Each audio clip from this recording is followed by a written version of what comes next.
Vous êtes-vous déjà demandé comment ce serait si vous pouviez voir le monde spirituel de vos propres yeux? Il y a beaucoup de personnes qui ont raconté avoir déjà vu des figures étranges apparaître juste devant elles. Beaucoup racontent avoir vu ces créatures même dans leur propre chambre et elles prennent différentes formes et tailles. Certains ont déjà rapporté avoir vu un chien noir, d'autres ont vu des créatures très étranges avec de nombreux bras, des ailes, des jambes, des griffes et des dents. Mais si je te dis que ces créatures existent vraiment et font partie du monde spirituel, peut-être que tu ne le sais pas. Mais le monde spirituel est plus réel que nous ne l'imaginons.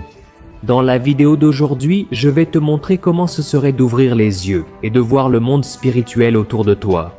Je te garantis que tu vas être surpris par la révélation que je vais faire, alors reste avec moi jusqu'à la fin de la vidéo, d'accord? Avant de commencer, je te demande de t'abonner à ma chaîne. Tu vois le bouton rouge? Clique dessus, une petite cloche apparaîtra. Il est très important que tu cliques sur cette cloche et que tu sélectionnes l'option Toutes pour recevoir toutes les notifications des prochaines vidéos. Je vais publier, d'accord? Allons-y. Nous, chrétiens, croyons en un monde physique visible et tangible, ainsi qu'en un monde spirituel invisible et intangible. Et c'est là que résident les êtres spirituels. Si tu ne le sais pas encore, il existe une énorme quantité d'êtres spirituels, de la même manière qu'il y a une grande quantité d'êtres dans le monde physique. Les scientifiques affirment qu'il existe près de 9 millions d'espèces d'êtres vivants dans le monde entier. Peux-tu imaginer une telle quantité? Dans le monde spirituel, beaucoup croient qu'il n'y a que peu d'anges et de démons. Mais la vérité, c'est que nous parlons d'un royaume. Un royaume est un lieu d'autorité et de pouvoir. Alors, on peut affirmer que le royaume spirituel possède des millions d'esprits qui gouvernent et ont des pouvoirs surnaturels. Et tout ce qui se passe dans le monde spirituel a des effets ici sur Terre. Et de la même manière, ce que nous faisons ici interfère dans le monde spirituel.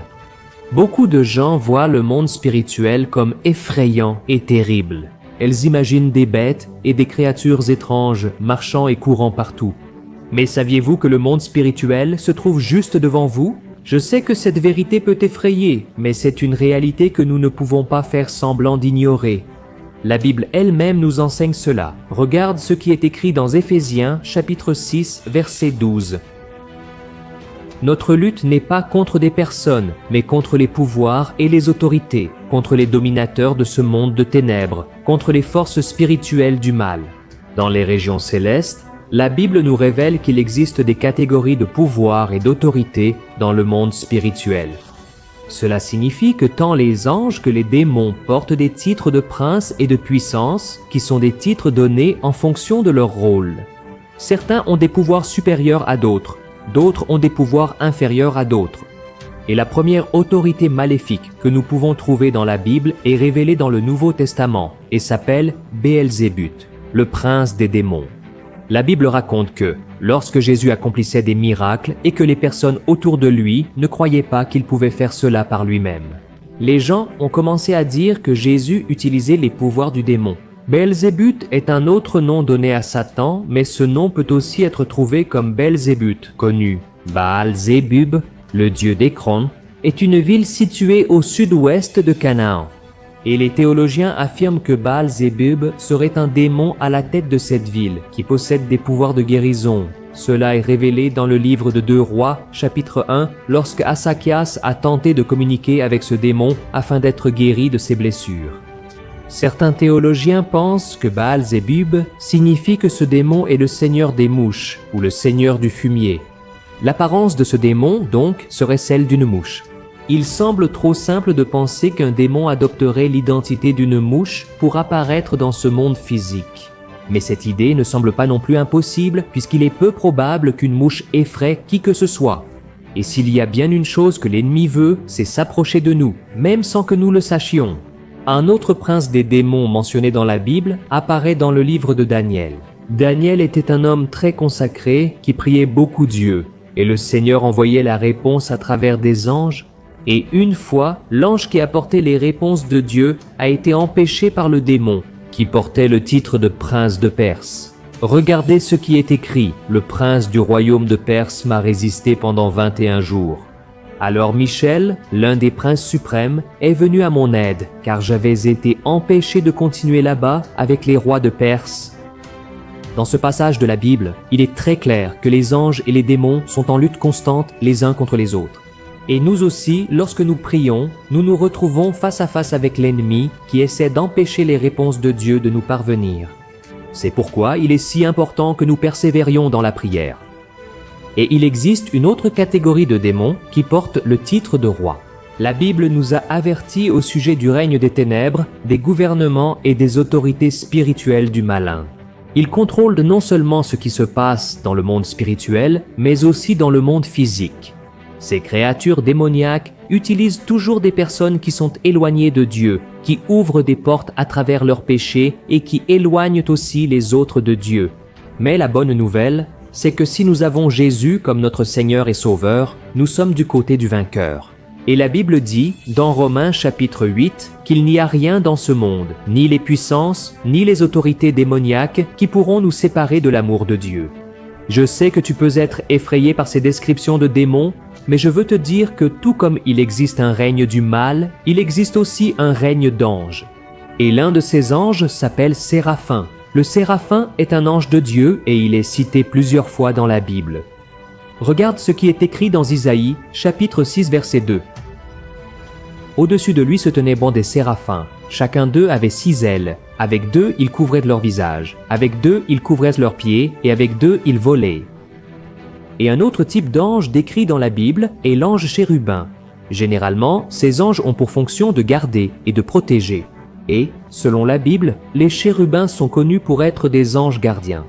Dans Genèse, chapitre 3, verset 24, il est dit que Dieu a placé des anges chérubins dans le jardin d'Éden avec une épée flamboyante pour protéger l'arbre de la vie. Mais à quoi ressembleraient-ils? La Bible nous révèle dans Ézéchiel, chapitre 10, qu'ils ont 4 visages. Un visage qui était le leur, le deuxième visage est un homme, le troisième un lion, le quatrième un aigle. Un ange avec des épées de feu qui bougent avec 4 visages. Ça semble être une sacrée vision, n'est-ce pas? Le travail des chérubins est de protéger tout ce que Dieu ordonne, et leur apparence peut même faire un peu peur. Mais si Dieu l'a ordonné, il n'y a aucune raison d'avoir peur. Et une autre catégorie dans le règne des anges est celle des archanges. L'un de ces archanges, décrit dans la Bible, est Michael. Il est considéré comme un archange guerrier. Lorsque le prince de Perse a tenté d'empêcher l'ange de transmettre le message à Daniel, Michael est venu en aide à l'ange messager et a mis fin à la fête de l'ennemi. Vous pouvez aussi vous demander si nous parlons d'un monde spirituel invisible. Les personnes qui disent avoir vu ces créatures devant elles mentent. Pas nécessairement, mes frères. Beaucoup inventent ou racontent ce qu'ils n'ont pas vu. Pourtant, dans la Bible, nombreux sont ceux qui ont perçu le monde spirituel. Si cela s'est produit dans le passé, rien n'empêche que cela arrive aujourd'hui. Par exemple, le prophète Élisée et l'un de ses serviteurs faisaient partie des privilégiés dans la Bible qui ont pu voir de leurs propres yeux. La Bible dit que lorsque l'armée syrienne est venue arrêter Élisée, ses serviteurs ont eu peur en voyant une grande armée approcher. Mais Élisée était très calme, il était tranquille, parce que lui, contrairement aux autres, pouvait voir le monde spirituel. Il avait déjà vu de ses propres yeux qu'il était protégé par une armée spirituelle, et il a prié pour que Dieu le révèle aussi à l'un de ses serviteurs. Regardez ce qui est écrit dans 2 Rois 6. Élisée pria, « Seigneur, ouvre ses yeux pour qu'il voie. » Alors le Seigneur ouvrit les yeux du jeune homme, qui regarda et vit les collines remplies de chevaux et de chars de feu autour d'Élisée. L'armée de la Syrie s'approchait avec des chevaux et des chars dans le monde physique, mais l'armée dans le monde spirituel, autour d'Élisée, était composée de chevaux et de chars de feu. Nous pouvons donc affirmer, avec ce verset, que le monde spirituel peut contenir la présence de nombreuses choses qui existent dans notre monde physique. Si la Bible parle de chevaux et de chars, mais couverts de feu, c'est certain. Le monde spirituel peut ressembler beaucoup au monde que nous pouvons voir, mais avec des feux et des éléments de puissance. Et seriez-vous prêts à témoigner de ces choses? Frères, nous pouvons influencer le monde spirituel par notre prière, et c'est pourquoi la Bible nous conseille de prier en tout temps. La Bible dit que Dieu est esprit et qu'il est assis sur le trône au-dessus de tous les autres.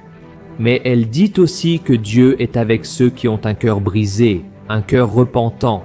Il peut être partout et, même si tu ne le vois pas, crois que le Seigneur est là pour te protéger et te donner des réponses. Si ton cœur est attaché au Seigneur, le nombre de démons qui essaieront de t'attaquer devront fuir. C'est pourquoi ne te décourage pas, car celui qui est en toi est plus grand que celui qui est dans le monde. Alléluia. Tu n'as pas besoin de voir les démons prenant diverses formes pour croire à leur existence. Et c'est pour cette raison que Dieu permet que la plupart des gens ne voient pas le monde spirituel. Dieu attend que nous regardions Jésus et nous concentrions sur l'obéissance à sa parole. Je sais que beaucoup de personnes se concentrent tellement sur le désir de percer les mystères du monde spirituel qu'elles oublient de prêcher l'évangile du salut. Elles en viennent même à croire à des choses absentes de la Bible. C'est pourquoi, frères, nous devons faire très attention, car la Bible dit que même Satan se déguise en ange de lumière pour tromper les gens. Alors, faites toujours très attention à ce que vous voyez, à ce que vous entendez, et appuyez-vous toujours sur la parole de Dieu. Amen, frères. Comme il est bon d'étudier ce que la parole de Dieu nous révèle sur les choses qui nous entourent, n'est-ce pas vrai? Nous n'avons pas besoin d'avoir peur, ni de nous inquiéter, parce que Dieu lui-même ordonne aux anges de nous garder dans toutes nos voies.